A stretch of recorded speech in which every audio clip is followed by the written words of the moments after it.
Nice to Welcome see back to the everyone. show. Hello, SaaS Thanks fans. for, thanks Hello, for SaaS dialing fans. Yes. Not a first-time caller, but a in. many-time listener at that. So there's that. Yeah. It's nice to see Long time everyone. listener. Long-time listener.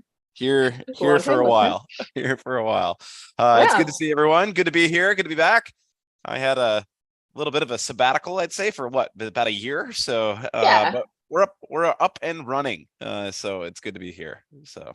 Yeah. Exciting times. I thought one, we would just, tell our audience that the brand is back I'm back. today. So they would join me as a co-host. And also we thought it would be fun, since both Brian and I have done Europa for a couple years now, to give everyone a preview of SaaStr Europa 2024. How does that sound? I'm making a drum roll. No one can hear it, but I'm actually banging on my desk in a drum roll fashion. Well, cool. We should talk a little bit about some of the post-annual stuff if you guys missed it last week at the end. But we wanted to focus this week's webinar and try and keep it. We've been trying to keep these ones maybe closer to 20 minutes or so, to keep it tighter, so that they're a little bit more digestible. I know leading up to annual, a lot of these were like hour long and a lot of information. So yeah, we'll try and keep it to about 20 minutes, of which I've already used 3 or 4. 15 left. Yeah, 15 left. Let me go into full screen here. So SaaStr Europa. Maybe for those who don't know, because we've been talking so much about SaaStr Annual for the last few months. This is going to be our 4th SaaStr Europa. Or is it the 5th?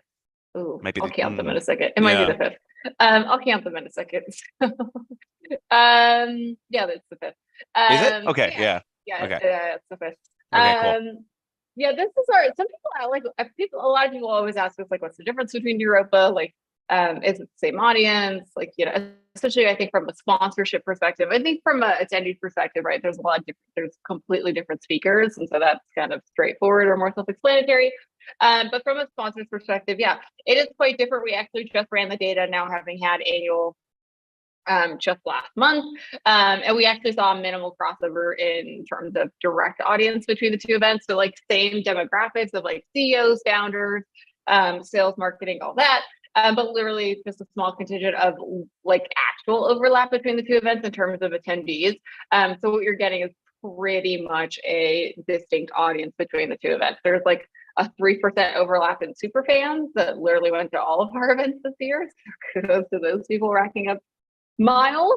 Yeah, 3% is not a lot. So yeah, definitely a unique audience to SaaStr Europa, but the same SaaStr community you know and love, SaaS CEOs, founders, entrepreneurs, and revenue leaders. So yeah, that's kind of the gist of SaaStr Europa there. We are going to be back in London for 2024. So we've never repeated a venue for Europa, for fun fact, until now. So this is exciting times, because I feel like there was so much more we wanted to do at Tobacco Doc, now that we did it this year, that we're taking all of those really good learnings and putting them into 2024. It's a great venue, as you know. I know Brian's been to, like, it's open air, which is nice. So if you've been to annual and you haven't done Europa yet, it's a festival vibe, but just on a little bit of a smaller scale. And that, we don't have 48. You can't really get 48 acres in. Yeah. Plus, if you're a history buff like me, it's got some great history, which I love. So It really got a cool history to it. It looks historical at that. So it's very England. It's very England. I love it. It's a good spot. It's very British. It's very central, which I think a lot of people loved about the venue this year, right? You can get there from the tube and then walk. You can get there from the Channel. If you're, coming from the airport, it's in central London. So again, if you're in central London, it's easy to get to anything else too. If you're going to customer meetings, stuff like that. So we actually ended up really liking this venue this year, and we want to do more with it, because we did not utilize the entirety of the space this year. So that's what we're planning to do for next year. So that's exciting times. We'll be back in June. So we've historically had Europa the first week of June. So we're keeping that intact for next year, the 4th and the 5th. Listen, this year was great weather. Fingers crossed, great weather next year. It's I know, oddly as it sounds, sometimes it can get a little warm in London. You're like, what? It's the right time to be in London at that. It really is. Yeah, Yeah. all of my London friends listening to this, and also that message me right now about how cold and cloudy it is right now. They look forward to June, so it's a good time to be there.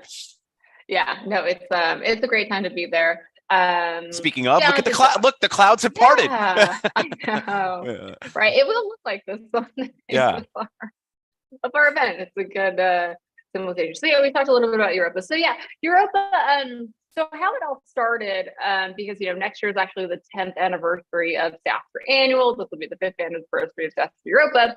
We did 2 years in Paris. So it actually started back in 2018 was the first Europa we did, because we had a lot of annual sponsors and a lot of the community. Again, as I mentioned earlier, it's the same people, the same kind of demographics of our SaaStr community, but not the same people, right? So it kind of opened up a new exposure to the community, and a lot of folks have been asking us for a long time, please go to Europe, please go to Europe. So, yeah, we did 2 years in Paris. It started off really small, took a break for something in 2020. Yeah, so I was something like, that happened in 2020. I'm not gonna say it on the live Yeah. stream. Yeah. For something that happened.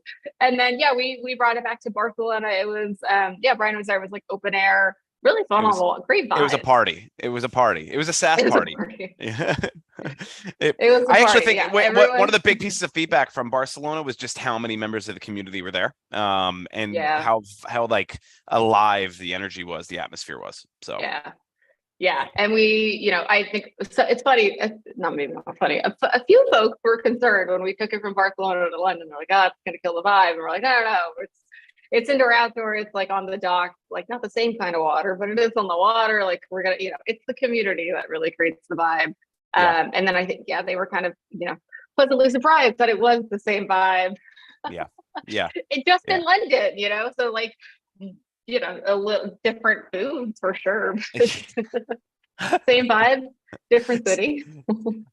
Good food at that. Excellent food. I And love let's British be food, real. actually. It's all about the food. Yeah. Yeah. Yeah, we kind of looked at all the data. We looked at the data from annual again to see if there was overlap. I think too, if you, just on the sponsor lens of it, the valid concern pre-event going into London this year, like, will there be more overlap between the two events because it's in London? So it's more central, right? It's easier to get to than Barcelona. But yeah, survey says not huge overlap there, like less than 3%. So Yeah. you get this awesome and epic community of the SaaStr community that can only come to these things that are in Europe, right, for one reason or another. Or, it is very cost prohibitive to get through the States, let alone annual, right? So it's always like kind of a trek and a mecca, and a lot of people do make the journey, but some of them just make the journey to Europa. So yeah, we'll probably have closer to 4,000 people for the 2024 event. That's kind of that's honestly what we're tracking to. So fun fact, if you haven't seen it yet, the website is up. We're selling sponsorships and tickets are being sold, and tickets are already ahead of where they were last year. And last year they were really ahead of where they were for Barcelona. Yeah. So yeah, this one, I think I was talking about this a lot with Europe because it's near and dear to my heart, because there's always been a Europa since I started. So it's nice to always see it. It is such a fun event. It's just at such a good size. Like, I think 4,000 is the right amount where you can talk to almost everyone in 2 days, right? If you're doing it right. You can have a lot of meaningful conversations. And again, these are people who are, again, like Euro based. So, we do get, usually the host city is the most populous city that sends delegates. So yeah, last year, like not counting Brexit, we counted all of the UK. Which is confusing for us Americans. We counted the UK as like, the top delegate country. And so I'm sure that's how it will track this year. But there's people from all over Europe. There is actually too, I think about 10 to 15% that come from the US and Canada and make the journey that way if they've got London arms and London offices.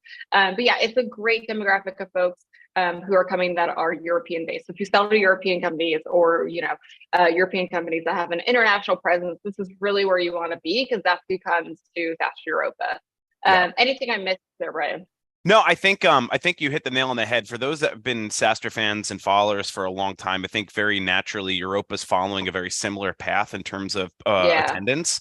Yeah. which is really exciting for us because every year we see it grow even more in the mid-market and enterprise space. And I wouldn't expect anything different in this year. It's just getting wider and more popular. And so it's a very enthusiastic community too. Anybody that knows the European SaaS community, it's a very enthusiastic community. They're very engaged. So they usually come to this show and they don't waste time, which I love. Yeah, So that's true. it's a good spot to be in. Yeah, I would say too. That's a great point because it is 2 days. It is like a lot in the span of 2 days. But to Brian's point, we spare no moment to spare. Like everything is full of either networking or content or a chance to interact with sponsors. So yeah, we kind of already talked about our audience, but again, same SaaStr community that you know and love, just with that focus of most of them are coming from within Europe and mostly from the UK because that is the host country for the year. So Yeah. Mostly C-level and director level executives, split between CEOs, sales, marketing, and then a fair amount of investors if that's something that's near and dear to you. Yeah, I think we've talked about this a bit. So yeah, great audience that comes there.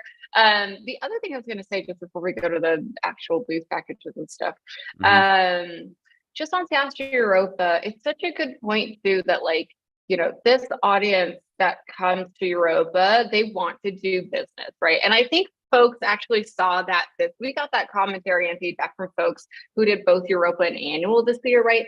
I think sometimes SaaStr, if you don't know it as much, you can sometimes lump it into oh, it's like a Dreamforce or like an Inbound or like any of those just big tech conferences, where people just there are people there who are serious, but then there are people who are there to just get swag. Yeah.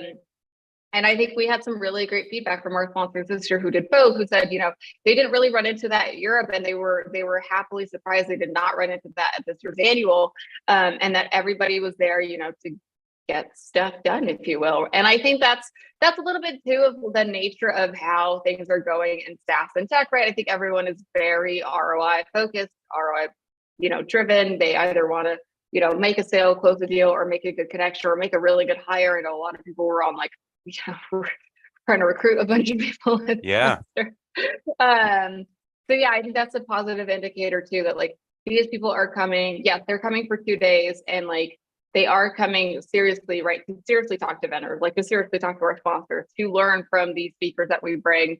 And I do think SaaStr Europe is a bit different in that we do try and stay away as much as we can from just European SaaS company speakers, meaning we either want folks who are global, et cetera. So, this last June, we brought Loom, UiPath, right? Those are huge global companies. They're not constrained to just the US or they're only Europe specific. I know Cockroach Lab was they're a big US company, right?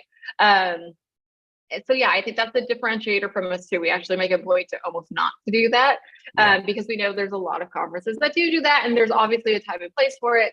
But we like to be a bit more distinctive. So we do bring, US speakers, as well as international to Europa that are doing international business. So from that perspective too, I think that's why it draws the community it does in London. And I would say too, if you've never sponsored a SaaStr event, it's hard to tell from these photos, but it is something where we make the sponsors really the focus of the event. And I think sometimes we've heard sometimes actually it's a little overwhelming for folks, because a few people were like, I could never leave my booth at annual because there was always people coming up, which is a great problem to have.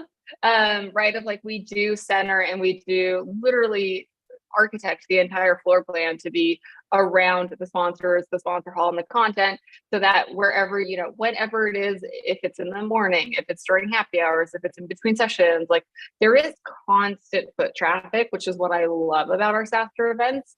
But it can be, it's a lot of conversation. So that is one thing to bear in mind. It's to make sure if you are thinking about sponsorships, we can help you make sure you staff accordingly, but it is something where you can see here they've all brought a lot of team members with them, because it's kind of constant conversation. Yeah. And I think you'll see too when we get into the sponsorship packages, it's an intimate environment. So going back Yeah, to your floor plan point, the spaces are just different, right? Like yeah, when we do the fairgrounds for annual, it's such a wide and open space that we're creating the intimacy. When we go yeah, into like a tobacco docks, that space is already feels intimate. So yeah, our booths feel that way too. And this way, you are actually, the more team members you have, like in this case, you see the team members they're bringing. There's team members are not just standing at the booth, to Amelia's point. They're out yeah, engaging in different parts of the event. They're going to see some content. They're also meeting with people. It's an ongoing interaction between all the different aspects that and activations that happen on site. So yeah, I think it's a yeah, good call. yeah. Fair point. Okay, so let's go to the booth packages before we run out of my proverbial deadline here on time. Yes. The gold package for Europa. This is turnkey. It is actually slightly different from what you guys may have seen at annual. So that's why we want to put photos of, what the folks had this year. So, it's a branded back wall. You can see her from Zendesk. It's that branded welcome counter, as well as a monitor that you can or you can either use or not use, up to you. And yeah, it's turnkey. So you send us the design, we do the back wall. And then the front kiosk is that big kind of like logo treatment. So this is our entry level option for Europa. Again, there's no bad boots at Europa. So if this is the only like option that is in budget, there's no bad boots. The golds are really turnkey too. If maybe you haven't sponsored a big event like SaaStr yet, they're really great entry level packages. There's no bad gold boots on the floor, I would say. Yep, I agree. Super gold is always, I don't know, I don't want to say it's my favorite of our packages. Actually, I think the diamond for annual this year is my favorite because they were so tall. But super gold, I do love. I do think, this is the one to me that is always the most feasible if you have the budget for it. Yeah. It's an 8x4, which means you do get that bigger kind of branded back wall, but you do have space for an activation, right? When you're in the gold, you're in a 6x4. It's just not enough space to have you, your team, and all the furniture we just mentioned. Like, it's pretty constrained. So it's pretty much just, again, it's turnkey, which is great, makes it a lot easier to show up and like bring swag and stuff like that. But there's not space and accommodations for activation. So I really like the super gold, in which you have enough space to do an activation, right? You get a bit of a bigger branded back wall and presence. And so I think it's just nice because you can use it more like a billboard style. So yeah, the super golds, I think, again, that's the biggest call out there, is the space for the activation. I completely agree. It's also my favorite, to be frank. I think it's very accessible. Well, because I think It's the accessible, yeah. golds, there's so many golds, and that's again, there's no such thing as bad booth. So if that is your budget, we want you there, and that's great. But if you're looking to stand out just a little bit more, this is that way you do Yeah. that. So Yeah. yeah. It's definitely the way to do that. I know Vertice brought like a putting green. A lot of the other sponsors did like activations with us. Yeah, it's fun through the venue. So yeah, it's super gold for fun because you get that space and like optionality to have an activation. And if you guys missed us talking about it last week, we saw that at SaaStr annual, the folks who had an activation had about 60% more leads than those without. So, if you want to capitalize on that momentum to get, again, more leads, more ROI, which is top of mind for everyone, then yeah, I think we always try and recommend, we try and anchor on the super gold, if you will. It's our favorite for a reason, right? It's fairly accessible. There are reasons, however, to go platinum, right? So if you want a big presence on site, like Greenhouse has its branded wall, it was also branded on the back. It's about a 12x4 space. They actually they ended up with a little bit more. So they had a bit of a lounge. They had a popcorn activation that brought people in. You get this huge, nice branded wall, right, to make an entrance. And you do get a speaking session with the platinum. So it's a 15-minute speaking session. Great way to get, your CEO or revenue leader on stage in front of this audience, in front of this community. And it does have like first right of refusal for activations, meaning, there's only so many activations that can be accommodated in any venue between Europa or annual. And so we always give our most top tier sponsors the first right of like refusal, meaning they get to choose first from activations, and then the super golds get to choose next. So Yeah, anything on speaking, Brian, I might have missed there. No, again, if you're not used to our speaking guidelines, we do have guidelines that are very important for our speaking. So if Mhm. you're unfamiliar, just to call out, it's a good thing to go and maybe go and see some of our old sessions and try to Yeah. dive in there. But we try to keep things pretty tactical, pretty much in a way that I could leave that session and go and take it and apply it to my business today. And it's a big goal, right? So it's a little bit of a different, I would say, feel than like we don't want obviously you to go up and do pitches or things of that nature. That's not when on par with us, right? But I do call that out because it is a little bit of a curve. I do know that there's some areas where that can be acceptable in the world. It's not a SaaStr acceptance. So I just want to call that out. Really important. The sessions are well attended. They do have a lot of exposure.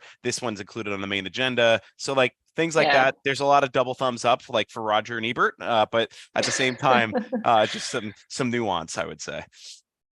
Yeah, that's a good point on the sessions and going back and watching them. And obviously it's something our team can help you work through. Yeah. So yeah, I think that is the meat of what we wanted to review today. So I know, Brian, you've been not only you've been active during your sabbatical, and I know you've been advising a lot of companies in the meantime. Yeah. For something like Europa, how should folks think about it when they're thinking about their 2024 planning? I think that's a great question. I think that there's a lot of exposure aspect that I think some of the companies that I've been advising miss in places like EMEA and APAC, and they want that extra eyes. Because of the environment, the audience that SaaStr produces for Europa, which is very different, again, than many other types of maybe branding or different events that I've seen my advisory companies do. SaaStr's community tends to come, as we mentioned, to purchase. They are there to do Yeah. business. And I think that everything in 24 is very ROI centric and lead driven, as it should be, right? And so if you're thinking about, I need demand gen, I need the ability for exposure and be able to meld those two worlds very perfectly, that's where Europa is going to be a big help, especially in the first half of 2024. Yeah. Yeah. Okay. Good points there. I think we'll wrap it on that positive note.